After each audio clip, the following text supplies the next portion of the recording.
ரீசெண்டாக நமக்கு தெரிஞ்ச ஒருத்தர்கிட்ட வந்து இந்த ட்ரில்லிங் மிஷின் வாங்கிட்டு வந்தேன். வெறும் 500 தான் கொடுத்து வாங்கிட்டு வந்தேன். ரொம்ப நாளாக யூஸ் பண்ணல, அதனால ஒர்க் ஆகலன்னு சொல்லிட்டு இருந்தாரு. ரொம்ப நாளாக யூஸ் பண்ணலன்னா அதில் பேட்டரி தான் போயிருக்கும். இதில் எனக்கு தெரிஞ்சது நிக்கல் கித்தமைன் பேட்டரியாக தான் இருக்கும். சரி கழட்டி பார்த்துலான்னு சொல்லி பார்க்கும்போது ஏற்கனவே ஒரு கழட்டி பார்த்துட்டு போகிற ஸ்க்ரூ எதுவுமே இல்லை. அதனால கழட்டி எல்லாமே எடுத்துட்டேன். இந்த பேட்டரி வந்து சார்ஜ் போட முடியாது. சார்ஜ் போட்டாலும் இந்த சார்ஜ் நிற்காது. இந்த பேட்டரிக்கு பதிலாக நான் லித்தியம் அயன் பேட்டரியை தான் கன்வெர்ட் பண்ண போகிறேன். இந்த பேட்டரி இந்த பிஎம்எஸும் போட்டு இதில் சேஞ்ச் பண்ண போகிறேன். பேட்டரி டெர்மினலுக்கு பழைய பேட்டரியில் இந்த அதே டெர்மினல் தான் யூஸ் பண்ண போகிறேன். தனியாக கட் பண்ணி எடுத்து பேட்டரியோட பாக்ஸில் டாப்பில் வச்சு ஆட்லோ கன் போட்டு எடுத்துக்க போகிறேன். பேட்டரி கனெக்ஷன் எல்லாத்தையும் பண்ணிட்டேன். சார்ஜிங்கு ஃபீமேல் போட்டு வச்சு சார்ஜிங் பண்ணிக்கலாம்.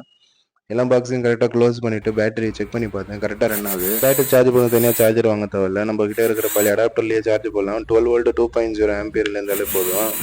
எங்கள் வீட்டு டோரில் இந்த ஸ்க்ரூ வச்சு டெஸ்ட் பண்ணி பார்த்தோம். கரெக்டாக ஸ்க்ரூ ஏறுது இறங்குது. எந்த ஒரு ப்ராப்ளமும் இல்லை. ஸ்டக் ஆக மாட்டேங்குது. பேட்டரி நல்லா ஒர்க் ஆகுது. இந்த வீடியோ பிடிச்சிருந்தா கண்டிப்பாக நம்ம சேனலை சப்ஸ்கிரைப் பண்ணிட்டு மறக்காமல் லைக் பண்ணுறேங்க.